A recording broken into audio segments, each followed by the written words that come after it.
Hello everyone, आज हम पढ़ने जा रहे हैं what after battle of Buxar के बारे में। लास्ट वीडियो में हमने पढ़ा बैटल ऑफ बक्सर के बारे में, क्यों होता है ये बैटल और उसकी पूरी कहानी। अब बैटल ऑफ बक्सर के बाद क्या होता है, सारा पावर ब्रिटिशर्स के पास आ जाता है बैटल ऑफ बक्सर के बाद, और वो वापस मीर जाफ़र को नवाब ऑफ बंगाल बना देते हैं। मीर जाफ़र ने भी बोला था कि भाई मैं बूढ़ा हो गया हूँ, अब कब दुनिया को अलविदा कह दूँ पता नहीं, मेरी आखिरी यही ख्वाहिश है कि भाई तुम मुझे नवाब ऑफ बंगाल बना दो। अब ब्रिटिशर्स ने बोला कि भाई फ्री में तो हम कुछ करेंगे नहीं, तो वो फोर्स करते हैं मीर जाफ़र को ₹5 लाख पर मंथ पे करने के लिए कंपनी को। अब सोचो 5 लाख पर मंथ कितना बड़ा अमाउंट होता है। आज के ज़माने में भी ये इतना बड़ा अमाउंट है, तो ये तो 1764 की बात है। और मीर जाफ़र ये 5 लाख पर मंथ कंपनी को देते थे एक तोहफे के तौर पे कि भाई ये एक छोटा सा गिफ्ट है हमारी तरफ से, और बिल्कुल ऐसे पानी की तरह वो पैसा बहा रहे थे। अब ब्रिटिशर्स जो थे वो इतने से सेटिस्फाइड नहीं थे, है ना, ये दिल मांगे मोर ऐसी बात थी, उनको और भी ज़्यादा चाहिए था। भाई ये दिल मांगे मोर, उनको और भी ज़्यादा चाहिए था, और ये और ज़्यादा पैसों की लालच ने उनको मजबूर कर दिया कि भाई हाँ, हम इतने इनकम से सेटिस्फाइड नहीं है, हमें और ज़्यादा पैसा दो। अब कंपनी को और भी पैसा चाहिए था, लालची ब्रिटिशर्स थे ये लोग। फिर क्या होता है, 1765 में मीर जाफ़र जो है वो मर जाता है, दुनिया को अलविदा कह देता है, और अब कंपनी का मूड चेंज हो चुका होता है और क्लाइव डिक्लेयर कर देता है ना, कंपनी का मूड चेंज हो गया और क्लाइव डिक्लेयर कर देता है कि अब कोई नवाब नहीं, अब हम ही खुद नवाब है, अब हम खुद रूल करेंगे, हम खुद एडमिनिस्ट्रेशन संभालेंगे, कोई नवाब हमें नहीं चाहिए।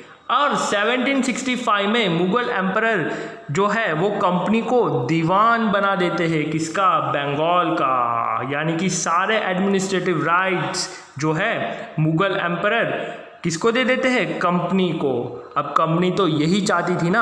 अब दीवानी राइट्स मिलने के बाद ईस्ट इंडिया कंपनी ने बंगाल के सारे रिसोर्सेज को लूटना शुरू कर दिया था, एक तरह से सोने की चिड़िया को लूटना उन्होंने शुरू कर दिया था, और ट्रेड का पूरा सिनेरियो जो है वो चेंज हो गया था। कैसे, क्योंकि पहले तो ब्रिटिशर्स को इंडिया से कुछ खरीदने के लिए पैसे देने पड़ते थे, अब दीवानी राइट्स मिल गई है तो ना तो उनको टैक्स भरना है, ना तो पैसे देने हैं कुछ खरीदने के लिए। वहाँ पे जो भी रिसोर्सेज है वो सारे के सारे कहाँ ले जाते थे, अपने कंट्री में ले जाते थे, और पैसों की बरसात करते थे अपने कंट्री में, बहुत पैसा कमाते थे।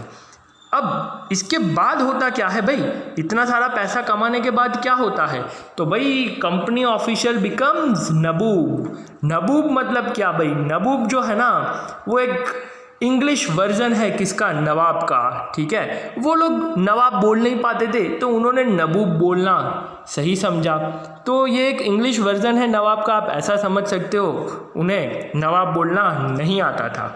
अब कंपनी ऑफिशियल्स जो थे उन्होंने क्या शुरू कर दिया था, वो एक नवाबों की तरह लग्जरियस हाई स्टाइल लाइफ जीना शुरू कर दिया था।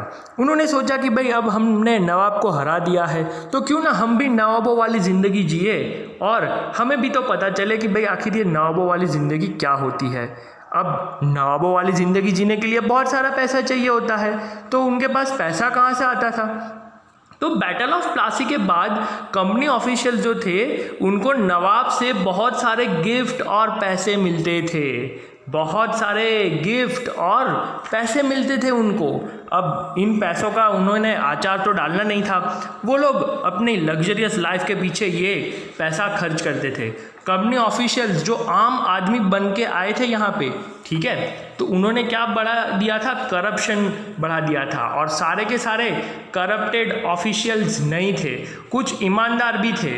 अब कंपनी ऑफिशियल्स जो रातों रात अमीर बन गए थे, है ना, वो कैसे, करप्शन के चलते, ठीक है। जो एक कॉमन ऑफिसर बन के यहाँ पे आया था वो रातों रात करोड़पति कैसे बन गया, तो उसने बहुत सारा करप्शन फैलाया यहाँ पे और अपनी लग्जरियस लाइफस्टाइल जीना उसने शुरू किया। अब सारे ऑफिशियल्स ऐसे नहीं थे, कुछ ईमानदार भी थे, तो not all officials were corrupted. अब क्लाइव जो है, रॉबर्ट क्लाइव, उसका सबसे बड़ा हाथ होता है ये करप्शन के मामले फैलाने में। और लास्ट में जब क्लाइव पकड़ा जाता है तो फाइनली कंपनी उसको ये पोस्ट से हटा देती है और वो फाइनली लेटर स्टेज पे क्या हो जाता है, मर जाता है। तो ये कहानी थी कंपनी ऑफिशियल्स के नवाबों की तरह जीने की और बैटल ऑफ बक्सर के बाद क्या हुआ उसकी कहानी। अब नेक्स्ट वीडियो में हम क्या पढ़ने वाले हैं? नेक्स्ट वीडियो में हम पढ़ने वाले हैं सब्सिडरी अलाइंस सिस्टम के बारे में। जी हाँ, अब दीवानी राइट्स तो उन्होंने ले ली, अब क्या वो उतने तक सेटिस्फाइड थे? जैसे पैसों में सेटिस्फाइड नहीं थे, वैसे वो अपनी टेरिटरी को भी एक्सपांड करना चाहते थे। तो नेक्स्ट वीडियो में देखेंगे कि कैसे वो अपनी टेरिटरी एक्सपांड करते हैं और पूरे इंडिया पे अपना कब्जा जमाना शुरू करते हैं।